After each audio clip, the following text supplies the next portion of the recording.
পাওয়ার পর ফেলাই দিচ্ছি।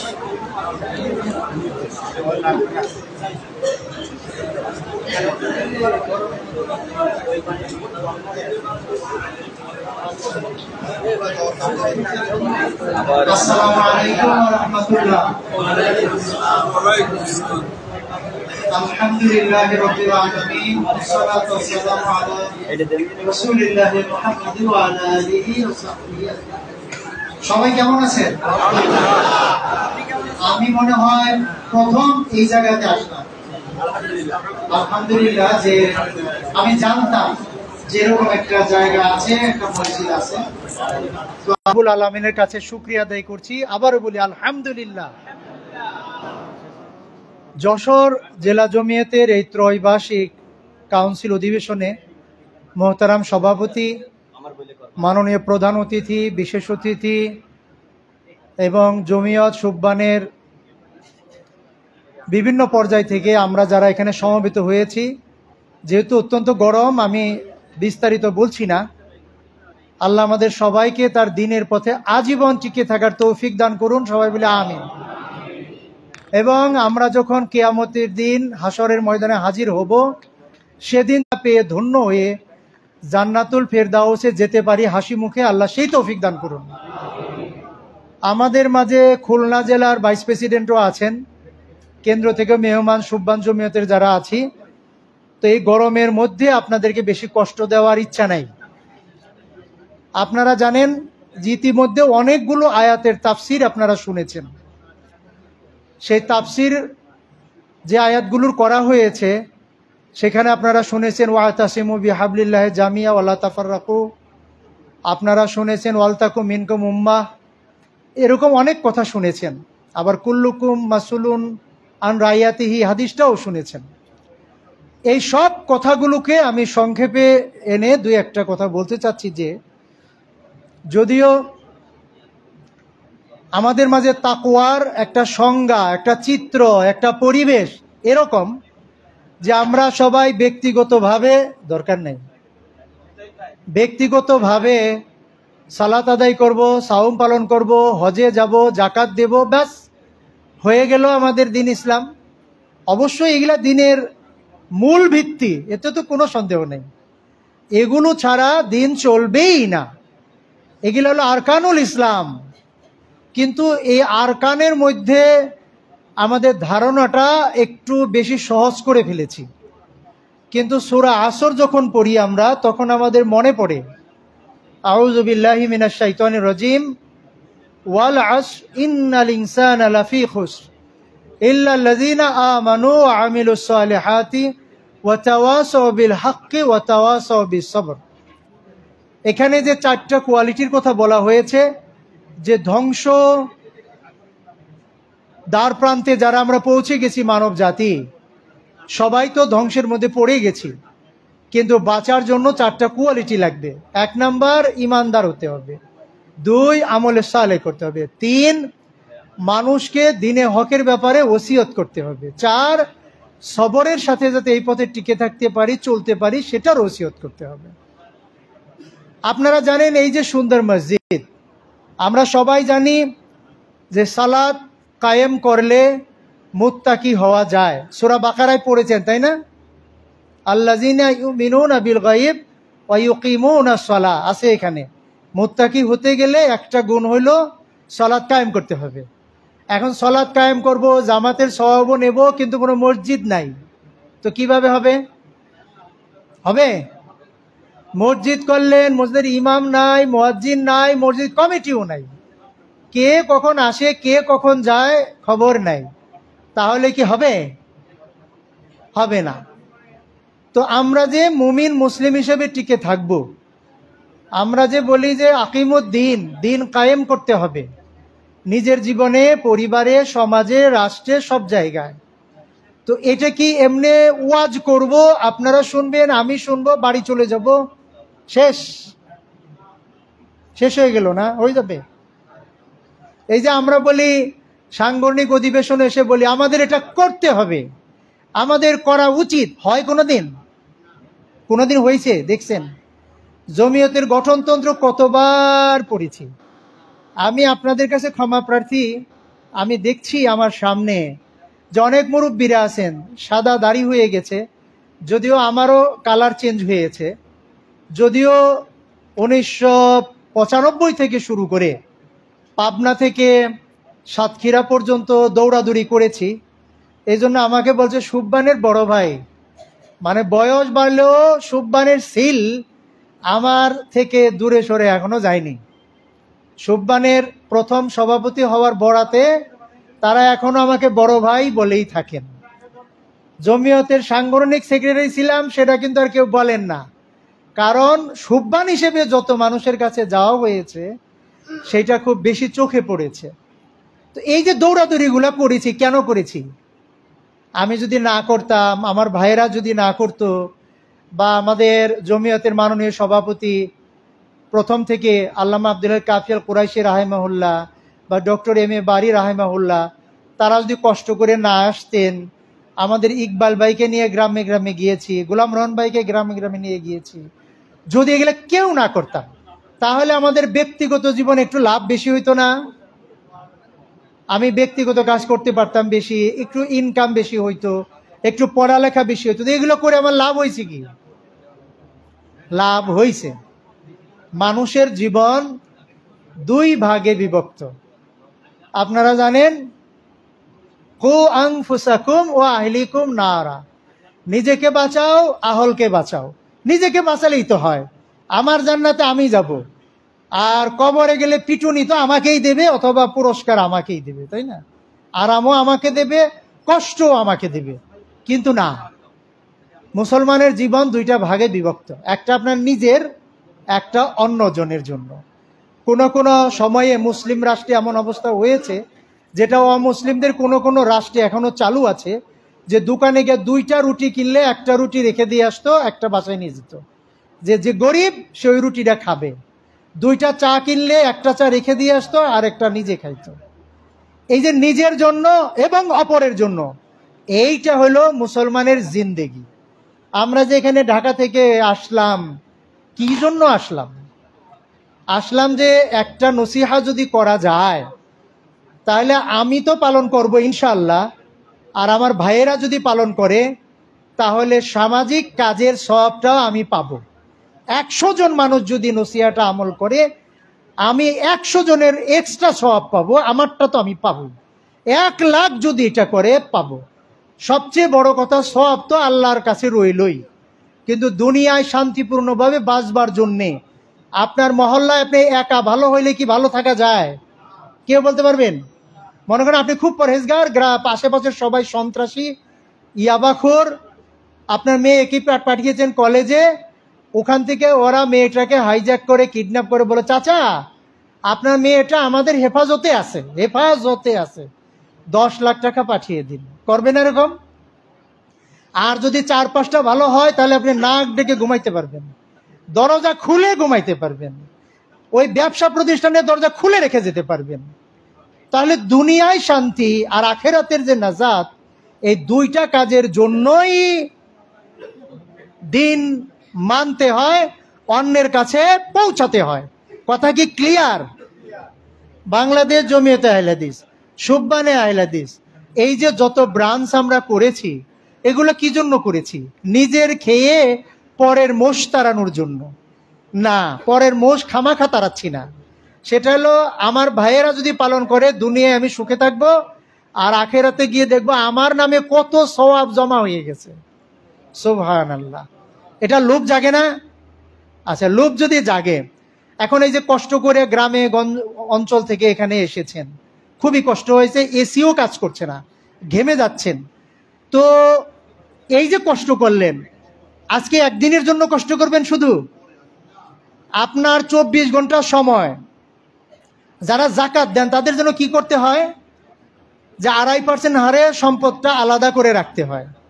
উসরের 10 মনে 1 মন বা 20 মনে 1 মন জমি অনুসারে আলাদা করে রাখতে হয়। যদি আলাদা করে না রাখি তাহলে আমার পুরা মাল হারাম হয়ে যাবে, আর আমি জাহান্নামের লাকড়ি হয়ে যাব, অথচ মাত্র 2.5%। এইটুকের জন্য আমার পুরো জিনিসটাই আরাম হয়ে যাবে। ঠিক তেমনি আমি যদি আমার 24 ঘন্টা সময়ের 2 ঘন্টা যদি সমাজের জন্য না দেই, তাহলে আমার বাকি জীবনটা হবে দুনিয়াবি জীবন। কি জীবন? দুনিয়াবি জীবন। ছেলে মেয়ের জন্য 1টা গাড়ি, 2টা গাড়ি, 1টা বাড়ি, 2টা বাড়ি, এগুলাই করতে থাকবো। আর যখন আমি 2 ঘন্টা 3টা ঘন্টা জমিয়তের কর্মসূচি বাস্তবায়নের জন্য, সুবহানের কর্মসূচি বাস্তবায়নের জন্য যাব, তখন দেখা যাবে আমার আখেরাতের ব্যাংকটাও ভরে যাচ্ছে, আমার সমাজটাও সুন্দর হচ্ছে। এর জন্য বলতে হয় যে মুসলিম মানেই হলো দায়িত্বশীল জাতি। কি জাতি? দায়িত্বশীল। নাক ডেকে ঘুমাবেন এই সুযোগ নাই। দুনিয়াটা কাফেরদের জন্য জান্নাত, আর আমাদের জন্য কি? জেলখানা। জেলখানায় কি নাক ডেকে ঘুমানো যায়? খুব আরাম নাকি? আরাম না। তো জেলখানা কি খালি শাস্তির জন্যই কথা?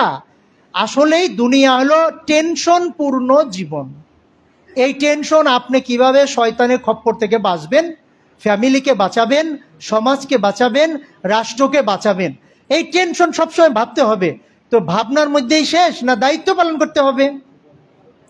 আজকে আমরা যে এই যে কাউন্সিল করতে এসেছি, আপনারা জানেন রাসূলুল্লাহ সাল্লাল্লাহু আলাইহি ওয়াসাল্লাম বলেছেন কুল্লুকুম রাইন। আপনি পদে থাকেন আর না থাকেন, আপনি দায়িত্বশীল। অকুল্লুকুম মাসউলুন আন রাইয়াতিহি। সবাইকে তার দায়িত্ব সম্পর্কে জিজ্ঞেস করা হবে, আর যাকে জিজ্ঞেস করা হবে তিনি পাশ করে যাবেন অটোমেটিক নাকি? আল্লাহ যদি জিজ্ঞেস করেন তো আমরা জাহান্নামে চলে যাব। কিন্তু এমন ভাবে নিজেকে তৈরি করতে হবে যেন আল্লাহ আমাদেরকে জিজ্ঞেস না করে বলেন হিসাবা ইয়াসিরা, জান্নাতে চলে যাও। তার জন্য নিজেকে গড়তে হবে দুনিয়ায়, তাই না? এই দায়িত্বগুলো অনেক মানুষই এখানে আছে, অনেক যোগ্য মানুষ, কিন্তু তাদেরকে ওই পদে দেওয়া যায়নি। আবার অনেকে আছে আমার পছন্দ না, কিন্তু তাকে একটু দরকার তার এলাকার জন্যে। অনেকে ভাবি যে আমি এই পদের সবচেয়ে যোগ্য। ঠিক আছে, কিন্তু তাকদীর বলতে কি একটা কথা আছে না? আমি মনে করি আমি এই পদের যোগ্য, কিন্তু আল্লাহ আমাকে চাচ্ছেন না। 5 জনের নির্বাচন কমিশন, অনেকক্ষণ সময় নিয়ে আমরা পর্যালোচনা করেছি, করে একটা কমিটি যেটা দাঁড় করালাম। শুধু এই কয়জনের উপরে কি যশোর জেলার দায়িত্ব না আমাদের উপরে আছে? জেলা বলল প্রতি সপ্তাহে দার্সের ব্যবস্থা করতে হবে, আর আমরা করলাম না। তো জেলা তো তার গুনাহ থেকে মুক্ত হয়ে যাবে। তারা আদেশ দিয়েছে, চিঠি দিয়েছে, আমরা কি গুনাহ থেকে মুক্ত হতে পারবো? পারবো না। মুসলমানদের মধ্যে সামাজিকভাবে 2টো জিনিস আছে। এক, নেতা আদেশ দিবে আর জনগণ তা আনুগত্য করবে। এই 2টা যদি না থাকে এই মুসলিম সমাজ টিকবেই না। যেমন বহু জায়গায় মুসলমানরা মার খাচ্ছে, ইমান হারা হচ্ছে, আমরাও কৌশলে ইমান হারা হচ্ছি। যেমন আমাদের শিক্ষা ব্যবস্থা পুরোটা ইসলামী থাকা দরকার ছিল না? সৌদি আরবে একমুখী শিক্ষা ব্যবস্থা, সেখানে যেহেতু 10 বছর শিক্ষকতা করলাম, আমি ওদের প্রত্যেকটা জিনিস দেখার চেষ্টা করেছি। যে ছেলেটাকে মনে হবে ফাত্রা, ফাত্রা বলি কাদেরকে, এটা কোনো কাজেরই না, দেখবেন সেই ছেলেটাও আমার চাইতে আপনার চাইতে অনেক মাসলা বেশি জানে। কিভাবে জানে? তার শিক্ষা ব্যবস্থা ওইভাবেই তৈরি করা আছে। তো আমাদের দেশে শিক্ষা ব্যবস্থা কি এরকম? আমরা যারা স্কুলে পড়াচ্ছি, কেন পড়াচ্ছি? কি আশায়? আমি মাদ্রাসায় পড়েছি, তারপরে ইংরেজি পড়েছি, এরপরে বিশ্ববিদ্যালয়ে শিক্ষকতা করেছি এবং করছি। আমি কি মাদ্রাসায় পড়ে ঠকেছি? আপনাদের ছেলে মেয়েদের নিয়ে কি ভাবছেন? তাদেরকে পড়াবেন না? এরপরে ডাক্তার ইঞ্জিনিয়ার যাই বানান, তাদেরকে নিয়ত করবেন যে আল্লাহ মুসলিম উম্মার জন্য তাদের ইমাম বানিয়ে দাও।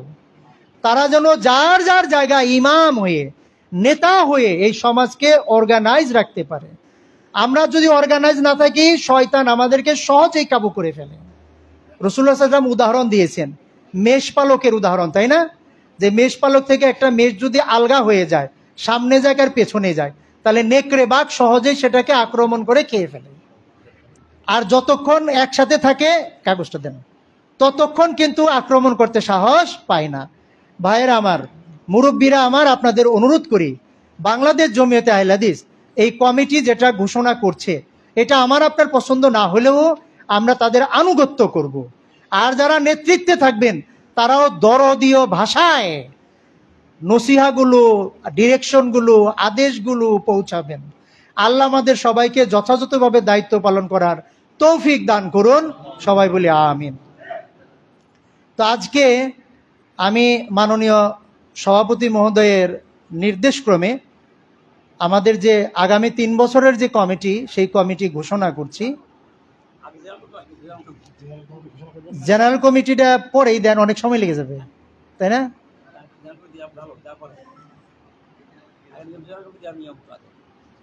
নিয়ম ঠিক আছে, কিন্তু গরমের জন্য আমি বলছি যে ঠিক হবে কেন জেনারেল কমিটি বলতে হবে এটা পুরাটা।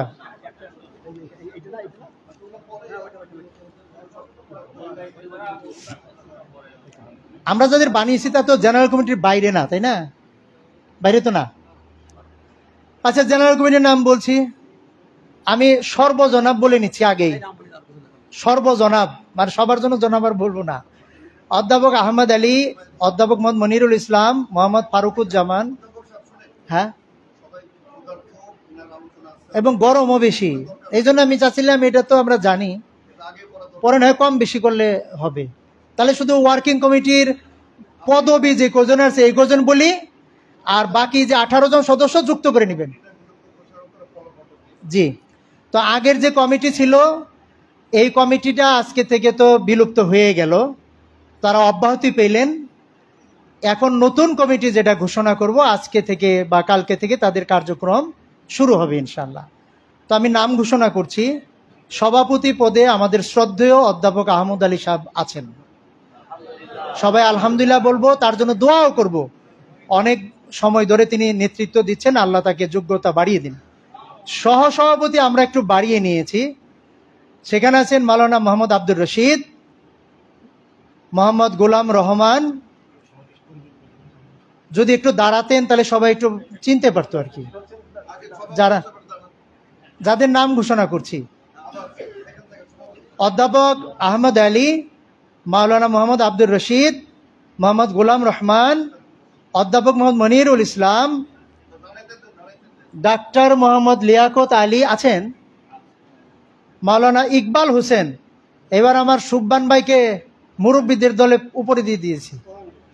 সেক্রেটারি পদে আছেন মোহাম্মদ মুর্শেদ আলম, কোষাধ্যক্ষ পদে আছেন মাস্টার মোহাম্মদ দিন ইসলাম, সহকারী সেক্রেটারি পদে আছেন অধ্যাপক তৌহিদুল ইসলাম, আরও একজন সহকারী সেক্রেটারি পদে আছেন অধ্যাপক আকবর আলী। আছেন আকবর হুসেন বলেন না? আচ্ছা। সাংগঠনিক সেক্রেটারি পদে আছেন হাফেজ মাশকুর আলম।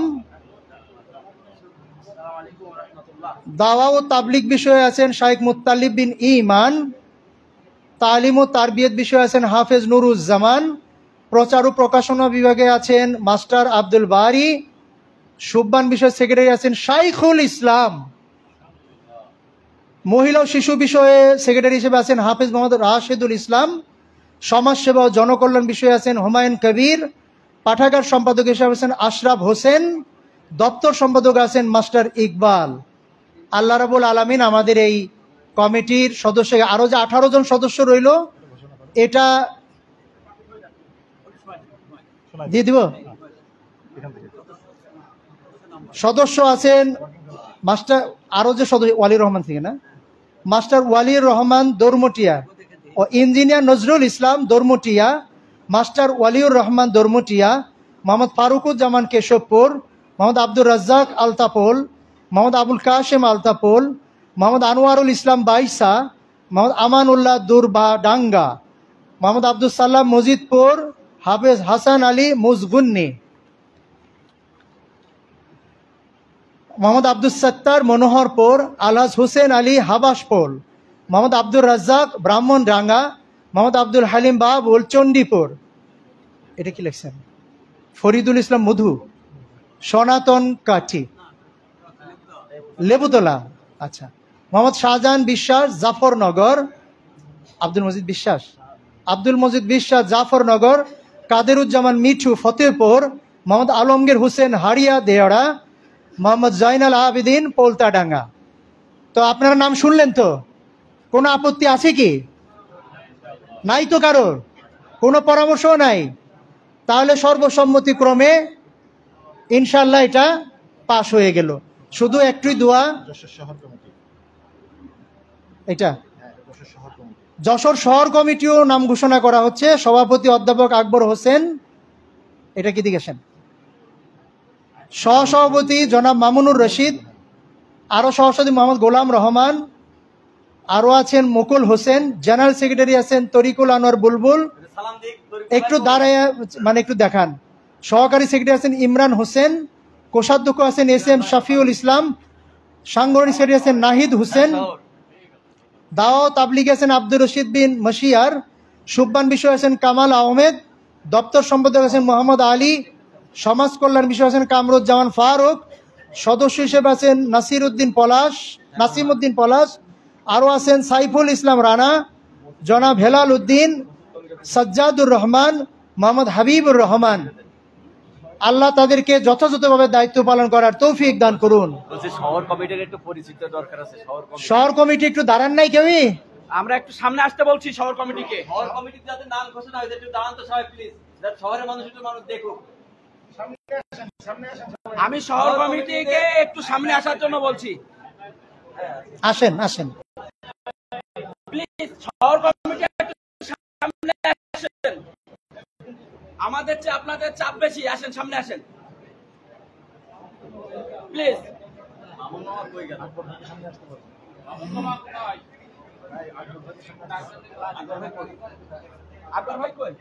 শেষ করি।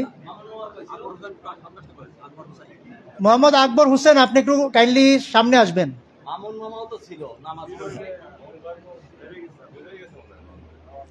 নাই এখানে।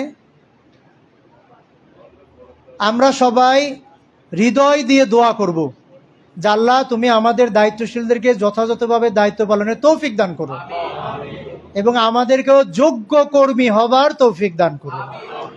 তো আমি শেষ করি। আর একটা কমিটি আবার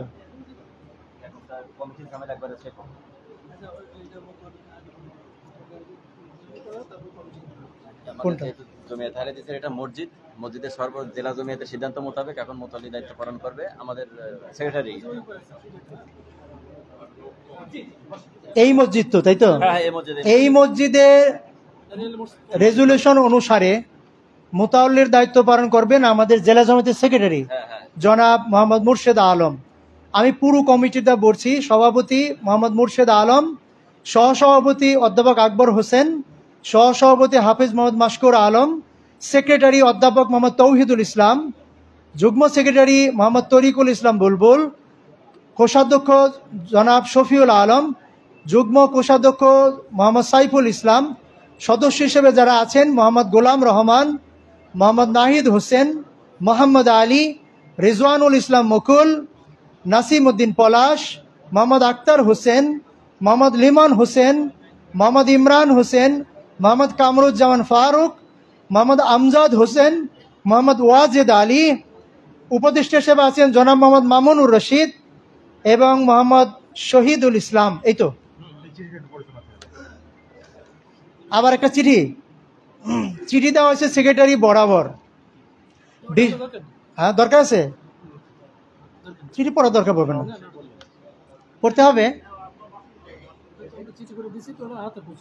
আচ্ছা ঠিক আছে, চিঠি পড়া লাগবে না। তো আলহামদুলিল্লাহ, খুবই ভালো লাগলো আপনারা আমাদের ডেকেছেন, আমরা কিছু খেদমত করলাম। আমাদের জন্য দোয়া করবেন। কেন্দ্রীয় জমিয়তের যখনই কোনো আহ্বান আসবে, ডাক আসবে, সাহায্য করবেন, সক্রিয় ভূমিকা পালন করবেন। আমাদের নেতৃবৃন্দের জন্য দোয়া করবেন, আল্লাহ যেন তাদের সুস্থতার সাথে দায়িত্ব পালন করার তৌফিক দান করেন। আল্লাহুম্মা আমিন। সুববানের শহর শাখার কমিটি, আল্লাহ রে, সুববানের শহর শাখা কমিটি বলতে হবে। সভাপতি মোহাম্মদ ইমরান হোসেন, সহসভাপতি মোহাম্মদ আবদুল্লাহ, সাধারণ সম্পাদক নাইম বিন ওবায়দুল্লাহ, কোষাধ্যক্ষ মাহমুদুর রহমান, সাংগঠনিক সম্পাদক ইব্রাহিম হোসেন, প্রচার সম্পাদক রাজু আহমেদ মিঠু, সাহিত্য সংস্কৃতি সম্পাদক সুইট, ছাত্র কল্যাণ সম্পাদক হল আরিফুল ইসলাম, দপ্তর সম্পাদক আব্দুল আজিজ, পাঠাগার সম্পাদক নূর ইসলাম, সদস্য শরীফুল ইসলাম। এরপরে আরও আছে মহিবুর রহমান, আসিফ, সিয়াম। উপদেষ্টা মন্ডলী আছে মোহাম্মদ মুর্শেদ আলম, মোহাম্মদ তৌহিদুল ইসলাম, ইনামুল ইসলাম। তবে একটা অনুরোধ করে শেষ করি, এই জেলার উপদেষ্টা পরিষদ আপনারা একটু ঠিক করে নেবেন নাকি? এটা ঠিক করে নেবেন। আমি সময় সংক্ষিপ্ত এখানে শেষ করতে চাচ্ছি। আল্লাহ আপনাদের ভালো রাখুন, আমাদের সবাইকে ভালো রাখুন। ওয়া আখিরু দাওয়ানা আনিল হামদুলিল্লাহি রাব্বিল আলামিন। জেলা জমিয়তের আচ্ছা, জেলা জমিয়তের উপদেষ্টা পরিষদ জনাব এস.এম. মঞ্জুরুল আলম, আলহাজ মাওলানা আব্দুল্লাহ বাকি, মোহাম্মদ আব্দুল অদুদ, সবার নামে সর্বজনাব। ওকে। মোহাম্মদ মশিউর রহমান, বীর মুক্তিযোদ্ধা হেরমত আলী, মোহাম্মদ মামুনুর রশিদ, মাস্টার মোহাব্বতুল্লাহ, মোহাম্মদ আব্দুল মালেক, মোহাম্মদ আব্দুর রাজ্জাক, মোহাম্মদ হায়দার আলম, মাস্টার রহমতুল্লাহ, মোহাম্মদ গোলাম রহমান, এখানে কেন গেলা বাদ, মাস্টার আব্দুল হাই, আলহাজ মোহাম্মদ আলী, মাস্টার শাহজাহান আলী, অধ্যাপক খায়রুল আনাম, মাওলানা আব্দুল সত্তার, এটাকে অধ্যাপক আসগর আলী, এটা না, জনাব মামুনুর রশিদ। তো এই বলে শেষ করি। শেষ তো? আর কমিটি নাই তো? সুবহানাকা আল্লাহুম্মা বিহামদিকা আশহাদু আল্লা ইলাহা ইল্লা আনতা আস্তাগফিরুকা ওয়া আতুবু ইলাইক। ওয়া আখিরু দাওয়ানা আলহামদুলিল্লাহি রাব্বিল আলামিন। আসসালামু আলাইকুম ওয়া রাহমাতুল্লাহ।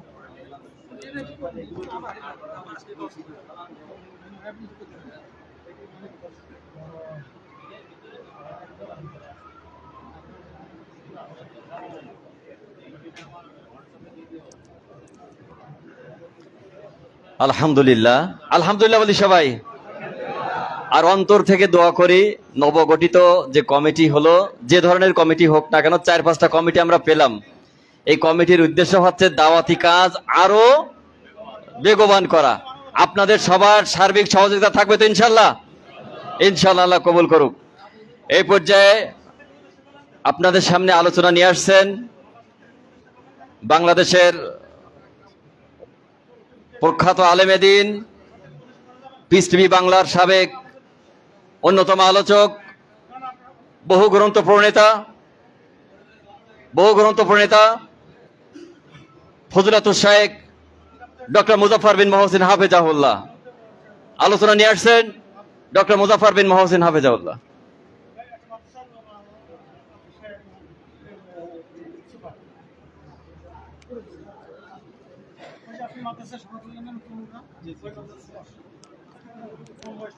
কয় মিনিট বলবো?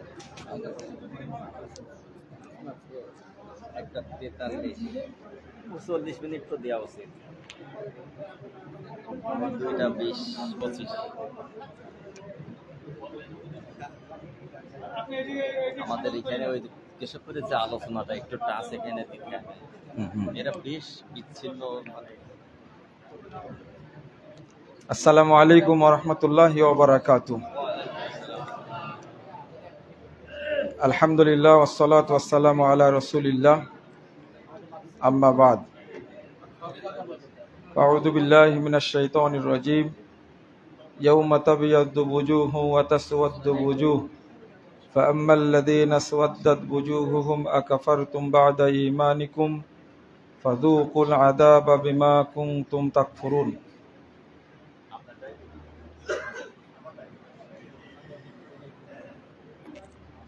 বাংলাদেশ জমিয়ত আহলে হাদিস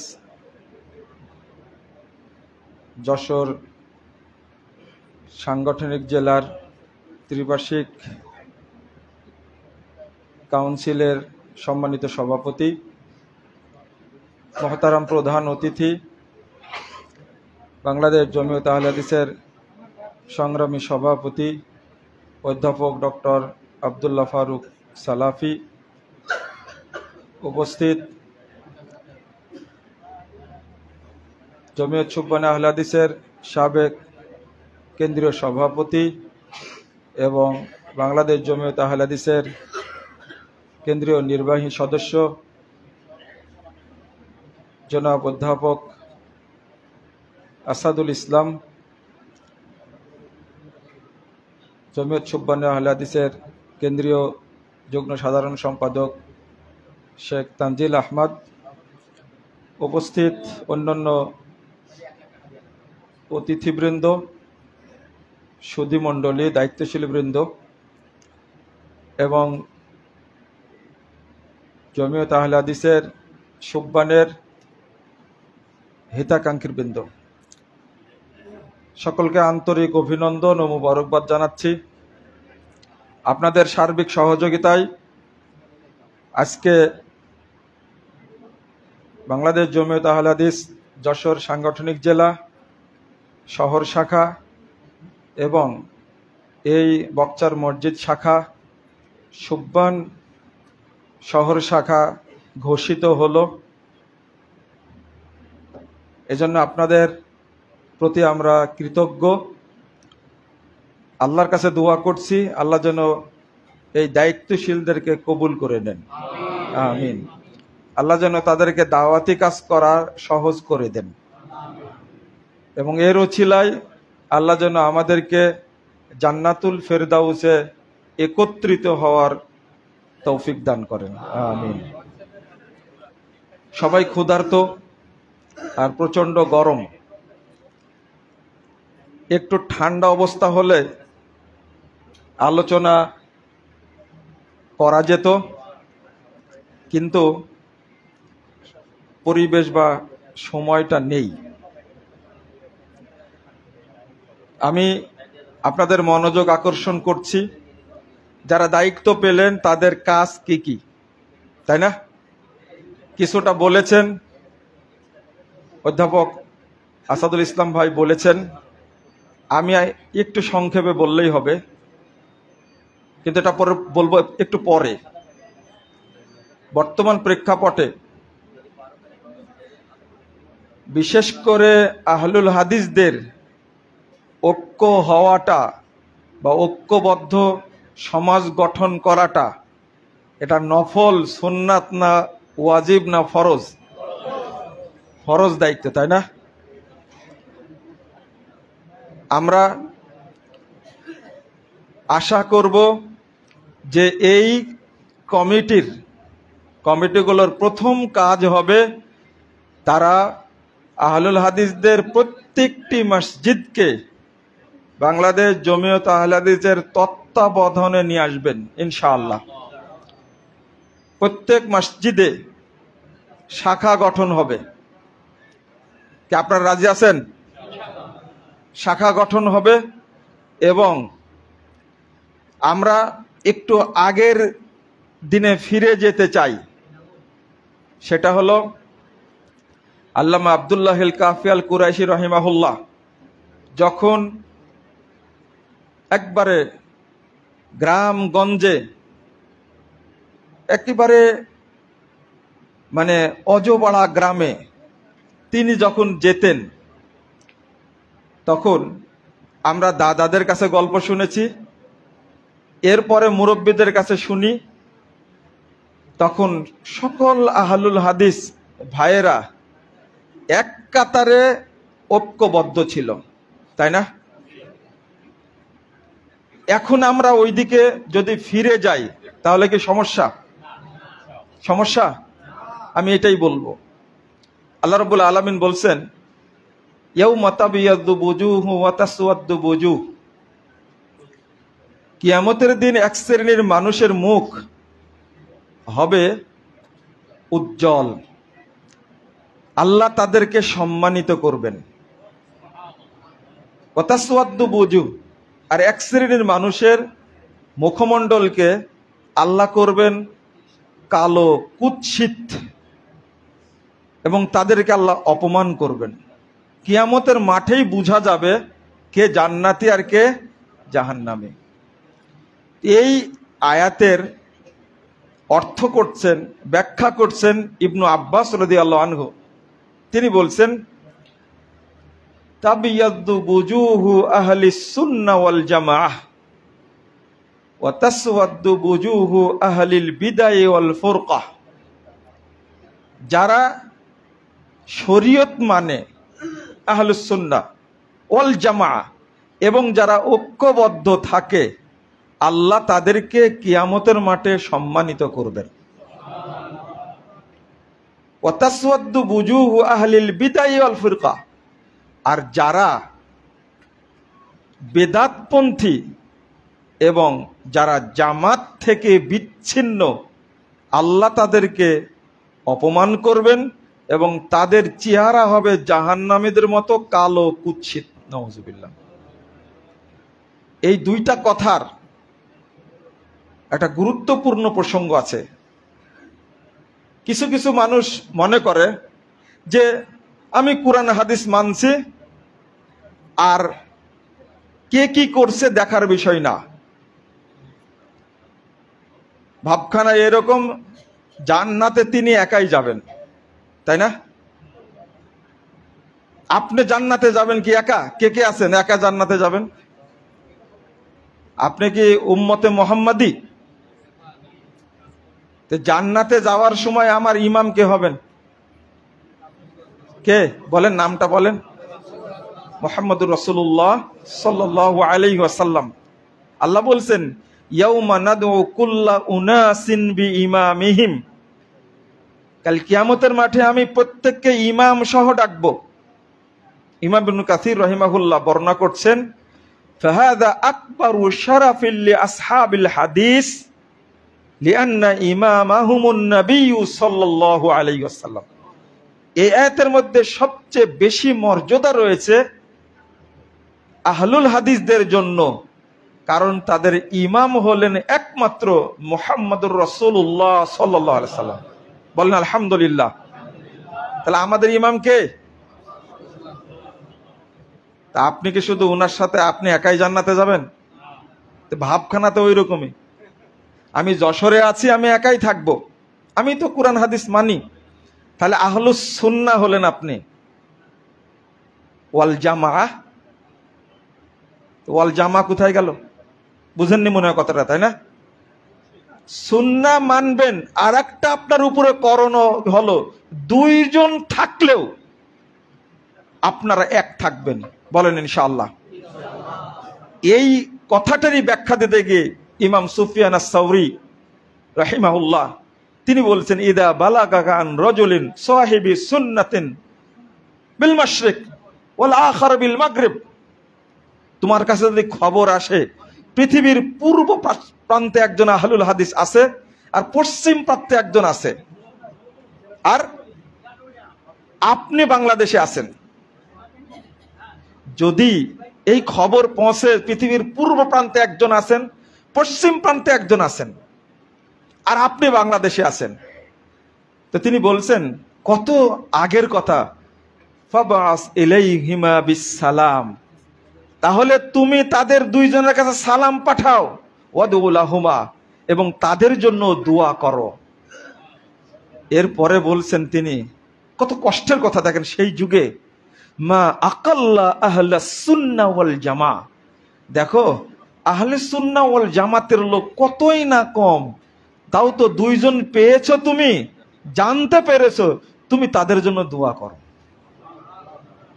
আর বাংলাদেশে থেকেই, যশোরে থেকেই আপনারা এক থাকবেন না, তাহলে আপনাদের শক্তি থাকবে না।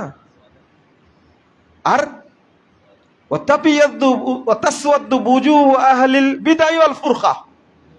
একজন মাকে প্রশ্ন করেছে, আজকে দুইটা প্রশ্ন করেছে, তার মধ্যে একটা প্রশ্ন হলো, আমি একজন আহলুল হাদিস, আমি যদি বাংলাদেশে যারা আহলে হাদিসদের মধ্যে আছে বিভিন্ন দল টল, সবার সাথে যদি কাজ করি তাহলে কি সমস্যা? কাজ করা যাবে কি? একটা প্রশ্ন করেছে। প্রশ্নটা তো স্বাভাবিক প্রশ্ন, তাই না? এই প্রশ্নের উত্তরটা কি?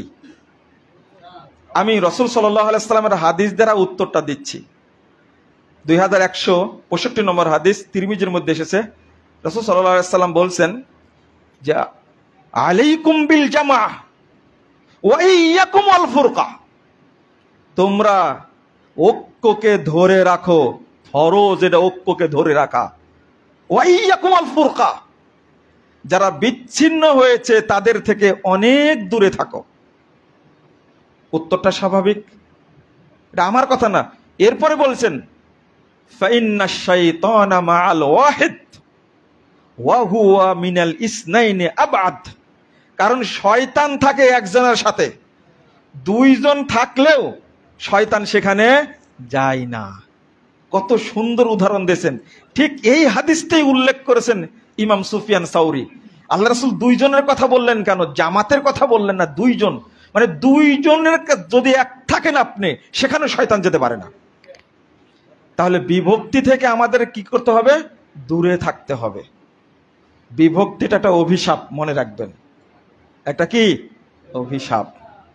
আমাকেও তো পরামর্শ দিয়েছিলেন কিছু মানুষ যে মুজাফফর ভাই, আপনি একাই একটা সংগঠন, আপনি একাই একটা জামাত, অতএব কারো সাথে সঙ্গ দেওয়ার দরকার নাই, আপনাকে আমরা আমির বানাই, আর আপনি কি দাওয়াতি কাজ করেন, আমরা আপনার কাছে বায়াত করব। আমি বললাম যে খুব ভালো পরামর্শ, কিন্তু আমি আশ্চর্য হচ্ছি এই প্রস্তাব নিয়ে আসার জন্য শয়তান আপনাকে কেন পেল? অন্য কাউকে পায়নি, শয়তান কাকে পেয়েছে? তাকেই পেয়েছে। বলেন তো এই মানুষটাকে আহলে হাদিসদের বন্ধু না শত্রু? আমি আর একটা দল করলে বাংলাদেশে হিরো আলমের যদি কিছু চামচা থাকে, আমার কি চামচা থাকতো না? কি থাকতো না? আমি কেন কথাটা বলছি?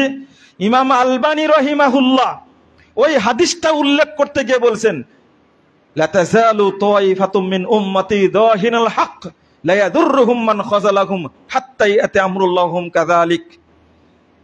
9 পৃষ্ঠা আলোচনা করেছেন এই হাদিসের উপরে, 270 নম্বর হাদিস, সিলসিলা সহিহ, আপনি পড়ে দেখবেন। আলোচনা করতে গিয়ে সেখানে গিয়ে বলেছেন, এরা কারা? বিজয়ী কাফেলা কারা? হুম আহলুল হাদিস হাশারানাল্লাহু মাআহুম। তিনি বলছেন তারাই হলো আহলুল হাদিস, আল্লাহ যেন তাদের সাথে আমাদেরকে ঐক্যবদ্ধ করেন। তিনি যদি ঐক্য চাইতে পারেন, আমি টেটকা মুলবি, আমি ঐক্য চাই না, তাই না? আল্লাহকে করে সে ভয় করে না? ইত্তাকিল্লাহ, চিন্তা করেন। তার মতো একজন ইবনু হাজার আসকালানের পরে 800 বছর পরে পৃথিবীতে মুহাদ্দিস আসছেন, তিনি হলেন ইমাম আলবানী রাহিমাহুল্লাহ। তিনি এই কথা বলছেন, আল্লাহ তুমি আমাদের কি করো? ঐক্যবদ্ধ করো। কত আদরের সাথে লাগছে। এই জন্যই বাংলাদেশের যারা বেদাতি, তারা শেখ আলবানীকে সহ্য করতে পারে না। একজন মুকাল্লিদ বলে দিয়েছে যে আমাদের টার্গেট আলবানীর এই খেদমতকে ডুবাই দেব, তবে লাগবে 300 বছর। আমি বললাম দারুণ কথা তো, 300 বছরের মধ্যে আরো কয়েকজনকে পাঠাবেন আল্লাহ ইনশাআল্লাহ। হাদিস আসছে না 100 বছরের মাথায় কি আল্লাহ একজনকে পাঠাবেন। এই তোমরা 300 বছরে একজনের খেদমত ঢাকতে ঢাকতে আরো যে কতজন বের হবে, সেগুলো এমনিতেই, এই বেদাতগুলো এমনিতেই ছাট পড়ে যাবে। একবারে আল্লাহ ওই বেদাতগুলোকে মাটির নিচে দাবাই দিবেন ইনশাআল্লাহ, ইনশাআল্লাহ। আপনি কি বুঝতে পারছেন? এমন ভাবে দরদের সাথে কথা বলেছেন আলবানী রাহিমাহুল্লাহ। এক জায়গায় বলছেন, কোন জায়গায় তাও, আমরা যে সালাতের মধ্যে পায়ের সাথে পা ভিড়াই না,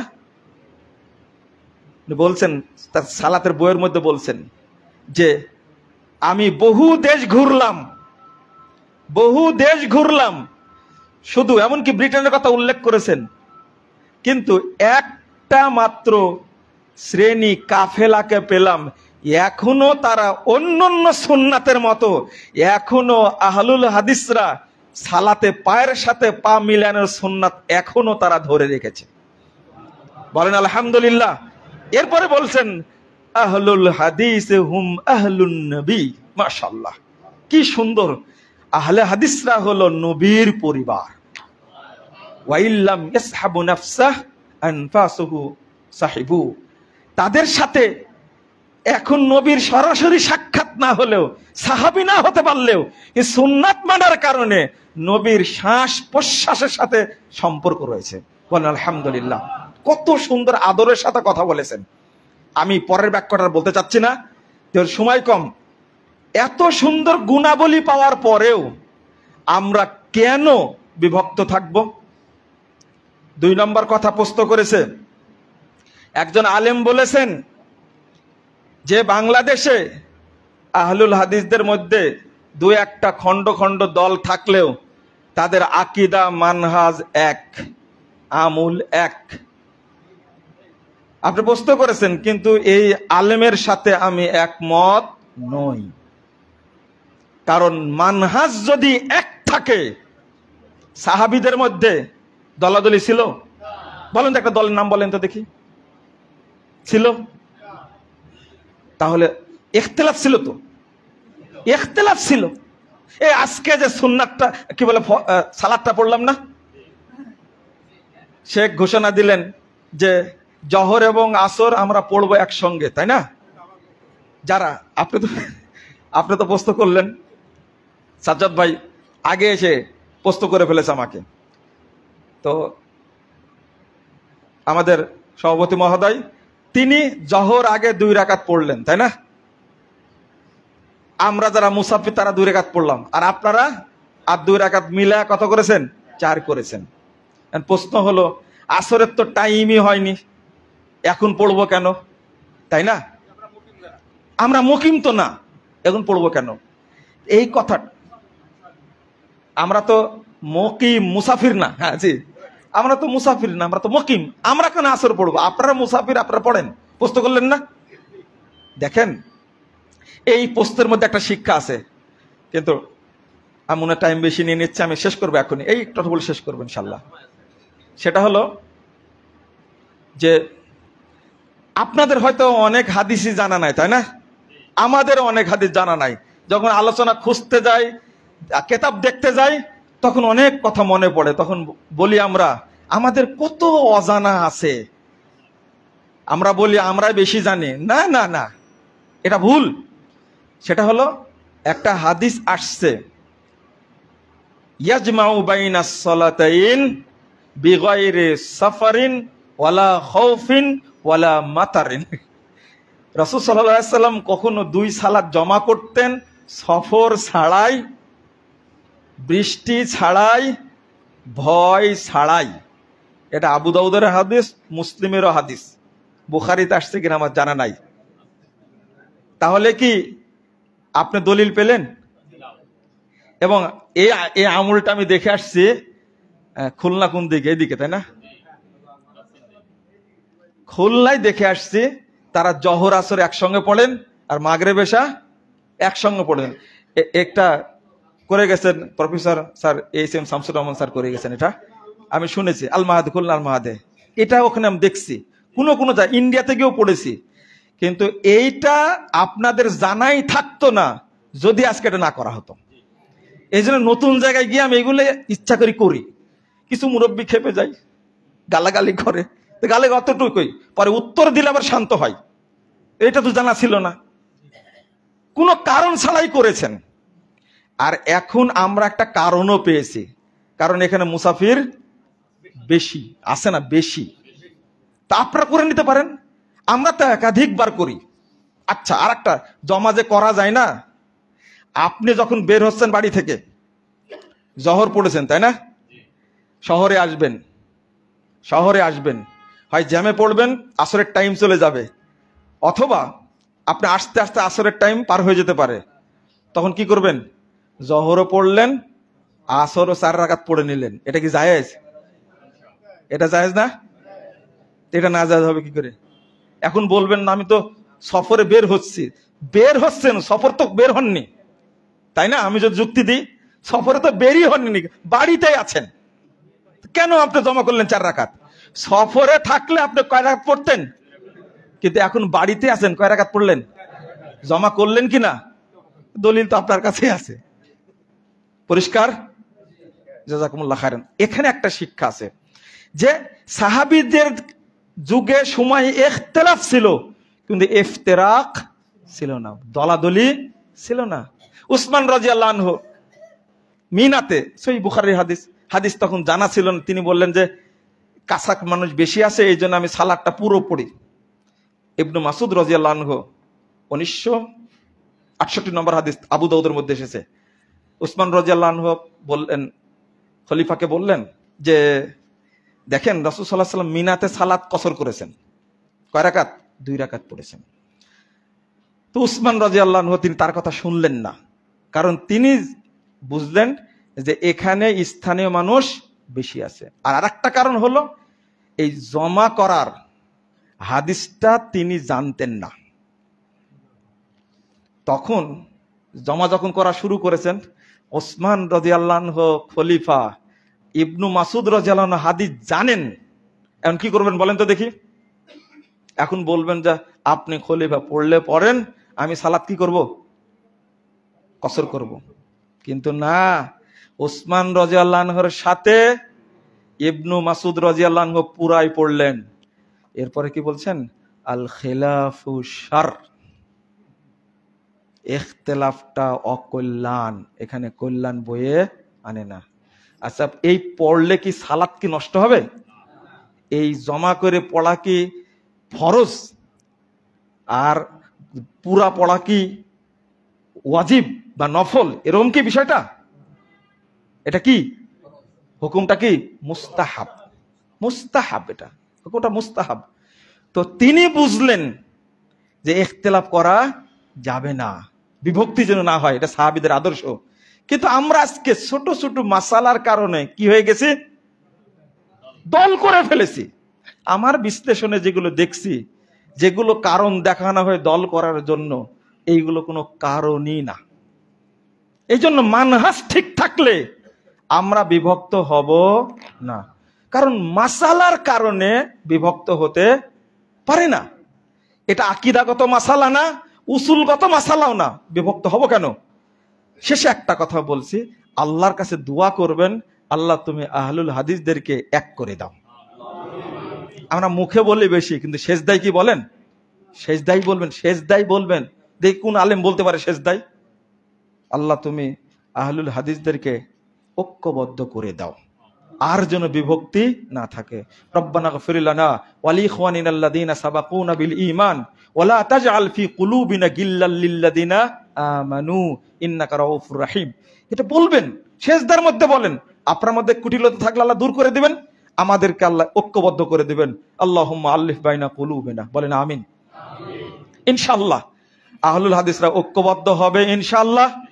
আমাদের একটা স্বপ্ন, আমরা সব ঐক্যবদ্ধ হয়ে ঢাকাতে একটা বড় সমাবেশ করবো ইনশাআল্লাহ। আল্লাহ যেন আহলে হাদিস উলামা কেরামকে সম্মতি দান করেন, আল্লাহ যেন তাদের অন্তরটাকে নরম করে দেন, আল্লাহ যেন একসঙ্গে এক মঞ্চে বসার জন্য তৌফিক দান করেন, আমিন। মানহাজগত ভুল থাকলে আল্লাহ যেন সংশোধন করেন আর তৌফিক দান করেন। শেষে বলবো, যারা দায়িত্ব নিয়েছেন, পেয়েছেন, যারা দায়িত্ব দেওয়া হয়েছে, আপনারা শীষে ডালা পাচিরের ন্যায় দায়িত্ব পালন করবেন। প্রথম কাজ যেটা বলছিলাম সেটা হলো গোটা আহলে হাদিস সমাজকে নিয়ে আপনারা ঐক্যবদ্ধ থাকবেন। একটা কেন্দ্রীয়ভাবে যশোর কেন্দ্রে একটা জেলা সম্মেলন করবেন, বলেন পারবেন কিনা? এটা প্রথম কমিটির দায়িত্ব দিয়ে গেলাম। জেলা কমিটির অনুরোধ, প্রত্যেক মাসে মিটিং করবেন, বলেন ইনশাল্লাহ করবেন তো? ইনশাল্লাহ মিটিং করবেন প্রত্যেক মাসে। অঞ্চল ভিত্তিক আপনারা কেন্দ্রীয় প্রশিক্ষণের আয়োজন করবেন, জেলাতে একটা প্রশিক্ষণের আয়োজন করবেন। আর একটা অনুরোধ থাকবে, এলাকা ভিত্তিক ভাগ করে আপনারা মাসিক একটা করে তাবলিগি সভা করবেন ইনশাল্লাহ। এতটুকু করেন, কর্মীরা চাঙ্গা হয়ে যাবে ইনশাল্লাহ। জাযাকুমুল্লাহ খায়রান। আজকের যারা আয়োজন করেছেন তাদেরকে এবং যারা উপস্থিত হয়েছে তাদেরকে আমি আন্তরিকভাবে আবার মুবারকবাদ জানিয়ে শেষ করছি। আসসালামু আলাইকুম ওয়া রাহমাতুল্লাহি ওয়া বারাকাতুহু।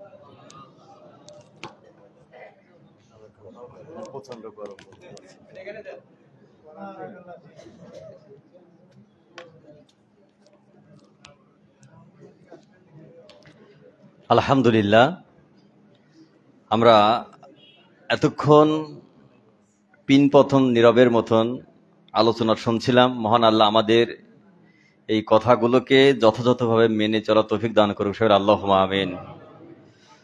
আল্লাহ নিশ্চয়ই আমাদের এই প্রোগ্রামকে সার্থক সফল করবে। আর একটু ধৈর্য ধরবেন। আমাদের এখন আপনাদের সামনে আজকের অনুষ্ঠানের প্রধান অতিথি, বাংলাদেশের প্রখ্যাত আলেমে দ্বীন, বিশিষ্ট আরবি বিশারদ, আন্তর্জাতিক ইসলামী বিশ্ববিদ্যালয় চিটাগংয়ের সাবেক অধ্যাপক, আমাদের অত্যন্ত শ্রদ্ধাভাজন আহলে হাদিসদের বর্তমান নক্ষত্র তুল্য বলা যায়, একতাবদ্ধর যার নেতৃত্বে দিন দিন আমরা পজিটিভ অনেক তথ্য বা দেখছি।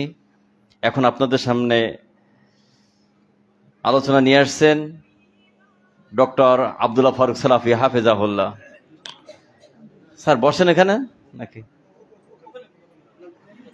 আলোচনা নিয়ে আসেন ডক্টর আব্দুল্লাহ ফারুক সালাফি হাফিজুল্লাহ। আলহামদুলিল্লাহ বলেন সবাই।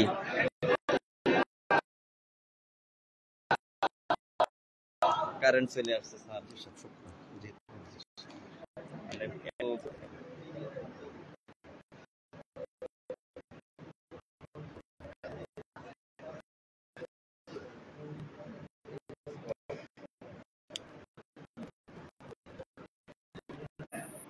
আসসালামু আলাইকুম ওয়া রাহমাতুল্লাহি ওয়া বারাকাতুহু। ইন্নাল হামদালিল্লাহ ওয়াস সালাতু ওয়াস সালামু আলা রাসূলিল্লাহ আম্মা বা'দ। আউযু বিল্লাহি মিনাশ শাইতানির রাজীম। ইন্নাল্লাহা ইয়া'মুরুকুম আন তু'আদ্দুল আমানাতি ইলা আহলিহা ওয়া ইযা হাক্কামতুম বাইনান নাস আন তাহকুমু বিল আদল ইলা আখির আয়াতিল কারিমা।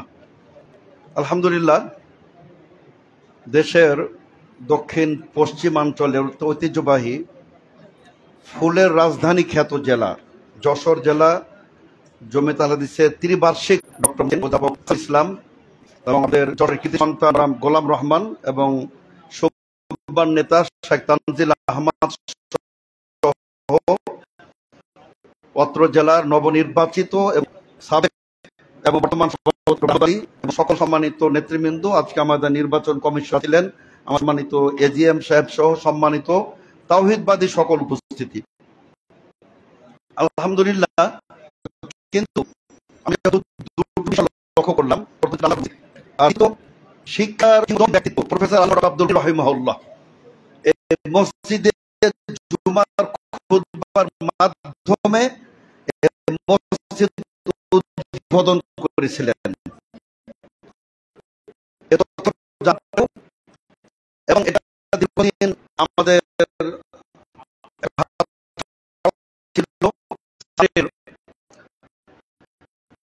মৃত্যু প্রায় 22 বছর হয়ে গেল, কিন্তু আমরা স্যার ডক্টর আল্লামা বুঝি না। যদি বলা হয় আল্লামা তো আমরা স্যার কে, সেই স্যারের স্মৃতি বিজড়িত মসজিদ। আলহামদুলিল্লাহ, এখানে আপনারা অত্যন্ত স্বতঃস্ফূর্ত ভাবে, অত্যন্ত সুশৃঙ্খল ভাবে আপনারা এখানে যেভাবে সমবেত হয়েছেন এবং আমরা অত্যন্ত শান্তিপূর্ণ ভাবে এটা কমিটি আপনাদের উপহার দিতে পেরেছি। আলহামদুলিল্লাহ, আমি অবশ্যই সভাপতি মহোদয়ের ব্যাপারে একটা কথা বলবো। অত্যন্ত দৃঢ় আত্মপ্রত্যয় একজন ব্যক্তি। আমি মনে করি তার মতো একজন প্রতিভাবান বাগ্মী তাকে আপনার কেন্দ্রে থাকা উচিত, কেন্দ্রে থাকা উচিত ইনশাআল্লাহ। আমরা আশা করি আমরা আমাদের এখানে নেতৃবৃন্দ আছেন, আমরা তাদের সহযোগিতা নিব যে তার লিডারশিপটা যেন কেন্দ্র থেকে সমগ্র বাংলাদেশে আপনারা ক্ষুধার্ত ক্লান্ত আলোচনা দীর্ঘায়িত করতে চাই। পূর্বে শেখ ডক্টর মুজাফফর মোহসিন আলোচনার সূত্র ধরে আমি দুই একটু কথা বলতে চাই। পৃথিবীতে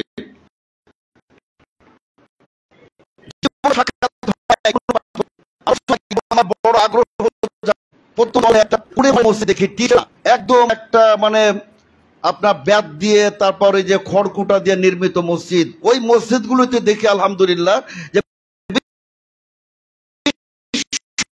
নবীর তরিকায় সালাত হচ্ছে। আলহামদুলিল্লাহ, আল্লাহর কসম করে বলবো ওই মসজিদে আমি সালাত আদায় করবো ইনশাআল্লাহ। তার কারণ সেই সালাত হলো বিশ্বনবীর তরিকায় সালাত, সল্লু কামা রাআইতুমুনি উসাল্লি। মানসিক প্রশান্তি, হৃদয় জুড়ানো শান্তি কখন যদি আপনি আল্লাহ রাসূলের কাছে সালাত করেন। আমাদের প্রতিটা আমল প্রতিটা জায়গায় আমরা ব্যাখ্যা করি। আমাদের দেশের প্রচলিত আমলে মিল নেই, সমাজে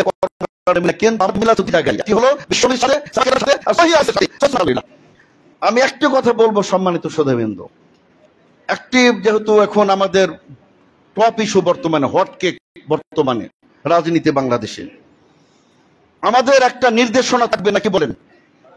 অবশ্যই আমাদের একটা নির্দেশনা থাকবে। আমাদের আব্দুল হক কাফেল কুরাইশি রাহিমাহুল্লাহ তার গঠনতন্ত্রে রাজনীতির একটা বিষয় ছিল। আমি বড় কষ্ট পেয়েছি, একজন ডক্টরেট ডিগ্রিধারী অনেক জ্ঞানী, আলহামদুলিল্লাহ আমরা সম্মান করি, আমাদের স্নেহধন্য, তবে অত্যন্ত গভীর আলেম জ্ঞানের তিনি অধিকারী। তিনি একটু কথা বলেছেন, আমি খুব কষ্ট পেয়েছি। তিনি বলেছেন আহলাদিসরা যদি রাজনীতি করে তবে জামাতে ইসলামীতে যোগ দিক, একই তো, কোনো পার্থক্য তখন থাকবে না। এটা বড় দুঃখজনক কথা। আহলাদিসরা যদি রাজনীতি করে সেই রাজনীতি জামাতে ইসলামীর রাজনীতি হবে না ইনশাআল্লাহ। আহলাদিসরা যদি রাজনীতি করে সেটা বিএনপির রাজনীতি হবে না, সেটা আওয়ামী লীগের রাজনীতি হবে না, সেটা জাতীয় পার্টির রাজনীতি হবে না, সেটা হবে বিশ্বনবীর রাজনীতি। কাজে আমি কথায় বলতে চাই যে আমরা সর্বক্ষেত্রে, আপনি দেখুন এ যুগের সর্বশ্রেষ্ঠ আলেম আল্লামা আব্দুল আজিজ বিন আব্দুল বাজ রাহিমাহুল্লাহ, সৌদি আরবের গ্র্যান্ড মুফতি আল্লামা মোহাম্মদ সালেহ উসাইমিন, তাদের ফতোয়া আমাদের জনগণে হাসাহাসি করে। আমি আব্দুল্লাহ ফারুক তাদের একটি ফতোয়ার উদ্ধৃতি দিয়ে বক্তব্য দিয়েছি। এখন বলা হয় যে আমি বলেছি এই কথা, কিন্তু আমি যে একটি রেফারেন্সে কথা বললাম, তাদের ইবারত সহ বললাম, ওটার তারা বলে না। তারা এখন বিরাট আলেম, আর শাহ উসাইমিন হলেন ছোট আলেম, ক্ষুদ্র আলেম, খুদে আলেম। শাহ উসাইমিন কি বলতেছেন? ইন্নী আরা আন্নাল ইন্তেখাবাত ওয়াজিবাতুন। তিনি বলছেন আমি মনে করি নির্বাচন এবং নির্বাচনে প্রতিদ্বন্দ্বিতা করা ওয়াজিব। তার কারণ তিনি বলছেন যে ওয়া নারা আন নুআইয়িনা মান ফিহি খায়রান মান নারা আন্না ফিহি খায়রান। আমরা যাদের মধ্যে কল্যাণ আশা করি যে এই লোকটা ভালো, সৎ, যোগ্য, একে নির্বাচন করা আমাদের প্রতি ওয়াজিব। এটা আল্লামা শাহ উসাইমিন বল, এবং তিনি বলতেন ইদা তাকা আসা আহলুল খাইরে, ভালো মানুষরা যদি দূরে সরে যায়, ফামাই ইয়াহুল্লু মাহাল্লাহুম, তবে তাদের জায়গাতে কারা স্থলাভিষিক্ত হবে? অবশ্যই আহলুস শার, চোর, বাটপার, জেনাকার, মদখোর, এরাই তখন মেম্বার, এরাই মেম্বার অফ পার্লামেন্ট, এরাই মন্ত্রী। তো সুতরাং এটাই হচ্ছে। সুতরাং আমি বলতে চাই আহলাদিসের রাজনীতি হলে সেটা হবে বিশ্বনবীর রাজনীতি, সাহাবা কেরামের রাজনীতি ইনশাআল্লাহ। বিশ্বনবী বলেন না আবু লাহাবকে যে তুমি রাষ্ট্র চালাও আর আমি শুধু তাওহীদ দেখবো, আকীদা দেখবো। বিশ্বনবী বলেন নাই আবু জাহালকে যে তুমি শাসন কার্য চালাও আর আমি কেবলমাত্র সুন্নাহর কিতাব ও সুন্নাহ দেখবো। নাউযুবিল্লাহ। সব খোলাফায়ে রাশিদিন তারা আপনার রাষ্ট্রপতি ছিলেন, শাসন কর্তা তারা ছিলেন। উমর বিন আব্দুল আজিজ ছিলেন, আমাদের এই সম্প্রীতি নওয়াব সিদ্দিক হাসান খান ছিলেন। এই ভারতবর্ষে বুখারী শরীফ পাওয়া যেত না, মুসলিম তিরমিজি পাওয়া যেত না। তিনি আপনার রাষ্ট্রীয় ভান্ডার থেকে হাজার হাজার কপি তিনি বিনামূল্যে সহিহ বুখারী বিতরণ করেছে। আজকে সহিহ বুখারী বাংলাদেশে পাওয়া যায় আলহামদুলিল্লাহ। সুতরাং সম্মানিত সুধীবৃন্দ, আহলাদিসরা যদি রাজনীতি করে সেটা ইনশাআল্লাহ বিশ্বনবীর রাজনীতি হবে। আমি একটি শুধু কথা বলতে চাই যে তারা বলছেন, আপনি দেখুন আমরা জুমার মেম্বারে যদি দাঁড়িয়ে খেলাফত খেলাফত খেলাফত করে চিৎকার করি, আল্লাহ ভালো জানেন আগামী 1000 বছরে খেলাফত প্রতিষ্ঠিত হবে না, ঠিক কিনা? আপনি কি নির্দেশনা দিয়েছেন? আপনি খেলাফতের কথা বলে জনগণের সেন্টিমেন্ট নিয়ে, সেন্টিমেন্টটা আপনি মানে এটা খেলা করেন, এটা ঠিক না। আপনি খেলাফতের তাহলে আপনি দেন, আপনি এজেন্ডা দেন, আপনি নির্দেশনা দেন, আপনি কর্ম পদ্ধতি দেন, তবেই তো সেটা সম্ভব হবে।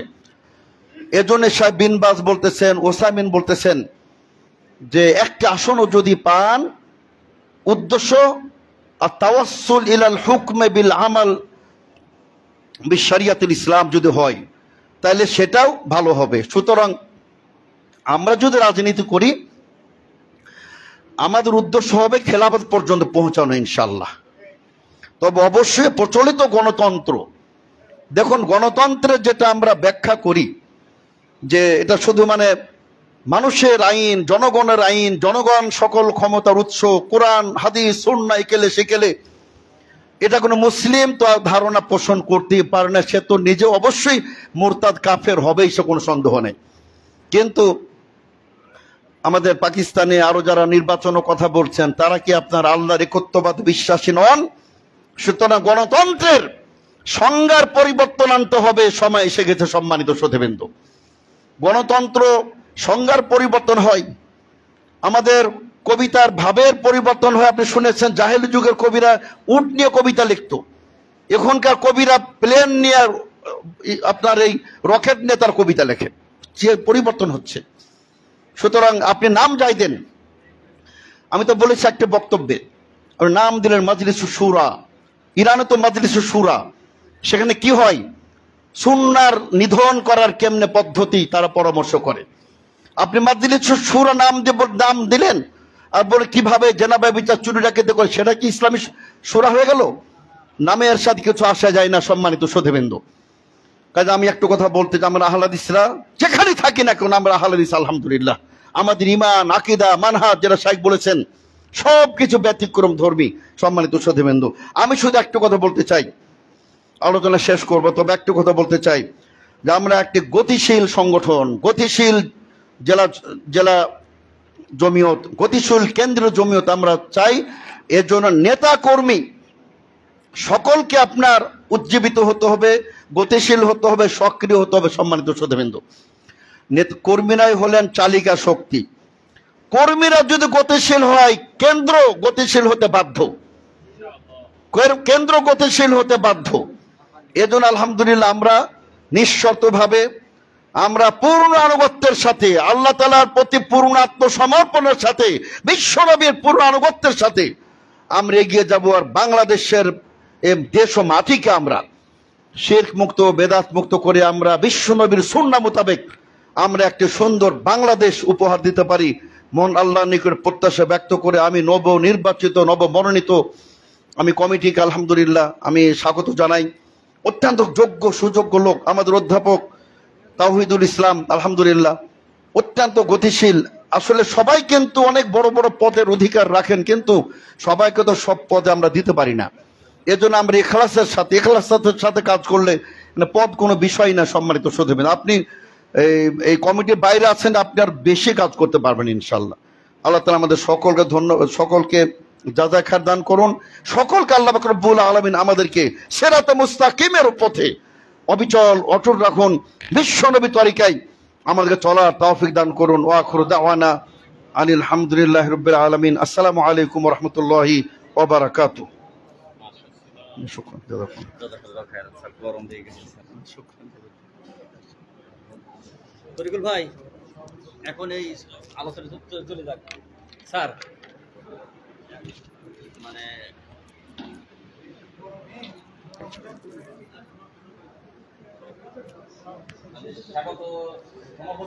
আসসালামু আলাইকুম প্রিয় ভিউয়ার্স, গত সময় আমি আপনাদের সঙ্গে লাইভে ছিলাম হুমায়ুন বিন এজাজ পেজ থেকে। আপনারা ধৈর্যের সাথে দেখেছেন, এখনই খাতা দেওয়া হবে। আজকে এখানে শেষ করছি। আল্লাহ হাফেজ। আসসালামু আলাইকুম ওয়া রাহমাতুল্লাহ। আপনারা চলে যাবেন, তবে আবার কিছু আপনারা আস্তে আস্তে যাবেন, আর যারা বসে থাকবেন আমরা আপনাদের এখানে খাবার আমরা দিয়ে দেব। আপনারা চলে যাবেন, আস্তে আস্তে যাবেন, আপনাদের খাবারটা নিয়ে চলে যাবেন, পকেটটা দেবেন, খাবারটা নিয়ে চলে যাবেন। তাড়াহুড়ো করবেন না প্লিজ। আপনারা সবাই সুন্দরভাবে আপনাদের ধৈর্যের পরিচয় দিয়েছেন। শেষ পর্যন্ত আমরা আশা করছি এই পর্যায়ে আলোচনা নিয়ে আসছেন সভাপতি বক্তব্যে আজ অনুষ্ঠানের সুযোগ্য সভাপতি অধ্যাপক আহমদ আলী।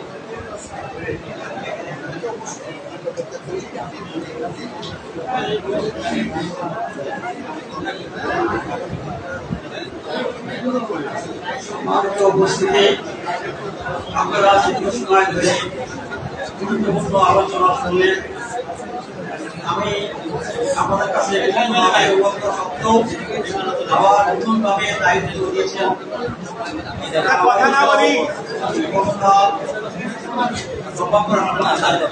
যাই হোক, যেহেতু আপনার দায়িত্ব দিয়েছেন, আমি আমার